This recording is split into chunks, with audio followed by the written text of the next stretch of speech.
ৰাইজক কৃতজ্ঞতা জনাইছোঁ। 102খন আসন লাভ কৰাটো এটা ঐতিহাসিক সফলতা। অসমবাসী ৰাইজৰ অভূতপূৰ্ব আশীৰ্বাদ নহ'লে এইটো কেতিয়াও সম্ভৱ নহ'লহেঁতেন।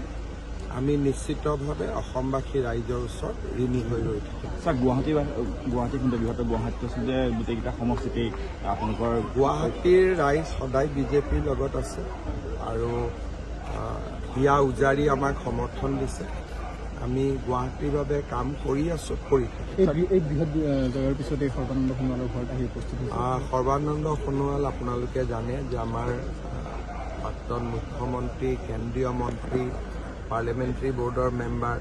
তাৰ উপৰিও এই নিৰ্বাচনত তেখেতে দিনে ৰাতিয়ে বহুত কষ্ট কৰিছিলে আৰু মই যেনেকৈ কাম কৰিছিলোঁ তেখেতেও যথেষ্ট কাম কৰিছিলে আৰু আমি দুইজনে একেবাৰে গোটেই ইলেকশ্যনটো খুব ক্ল'জলি দুইজনে কাম কৰিছিলোঁ।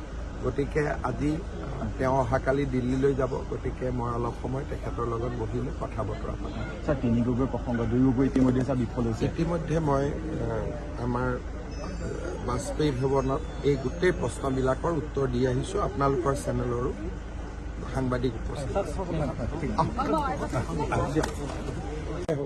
কিন্তু যদি ইনফ্ৰাষ্ট্ৰাকচাৰ ছেগমেণ্টলৈ আমি চাইছোঁ আপোনালোকে যথেষ্ট কাম কৰিছে। সমান্তৰালকৈ বনভূমি সুৰক্ষা বিষয়টোৱে বিগত সময়ছোৱাত এটা ৰাইজৰ পৰা মৰম বুটলিবলৈ আপোনালোকক কম হ'ল। আৰু 1.5 লাখ বিঘা মাটি খালী হ'ল, কিন্তু চৰ আৰু বনভূমি ট্ৰাইবেল বেল্ট এণ্ড ব্লক আৰু 3-4 লাখ বিঘা মাটি খালী কৰিবলগীয়া আছে। এতিয়া সুপ্ৰিম কোৰ্টৰ অৰ্ডাৰবিলাকো ভাল আহিছে, আমি কৰিব পাৰিম। গতিকে মোৰ দৃষ্টিত আটাইতকৈ যদি ভাল হ'ব, আগতে আমি কি হয়, আমি যদি বিদেশী নাগৰিক এজন পুছবেক কৰোঁ বা আমাৰ ন্যায়ালয়ে যদি এজন মানুহক বিদেশী বুলি কয়, তেওঁলোক পশ্চিমবংগত সোমাই যায়। একেই ইয়াত যিটো আমি মৈমনছিঙীয়া ৰংপুৰীয়া বুলি কওঁ, তাতো একেই মানুহ আছে। ইয়াৰ পৰা তেওঁলোক শ্লিপ হৈ পশ্চিমবংগত সোমাই যায় আৰু আমি তেওঁলোকক বিচাৰি নাপাওঁ। পশ্চিমবংগত বিজেপি চৰকাৰখন হোৱাৰ কাৰণে ভাৰত বাংলাদেশ ফেন্সিংটো এবাৰ কমপ্লিট হ'ব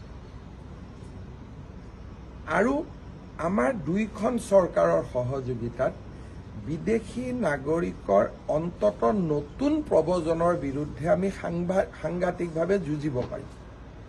আৰু বেংগল চৰকাৰখন যোনেই নহওক কিয়, গোটেইখিনি বিধায়ক বা মন্ত্ৰী মোৰ লগত অত্যন্ত আপোন, যিখিনি বিজেপি ক'ব গ'লে তেওঁলোক 3-4টা ইলেকশ্যনত হাৰিছে, এইবাৰ জিকিছে। হাৰা জিকা সুখ দুখ মই সকলো সময়তে তেওঁলোকৰ লগত আছিলোঁ।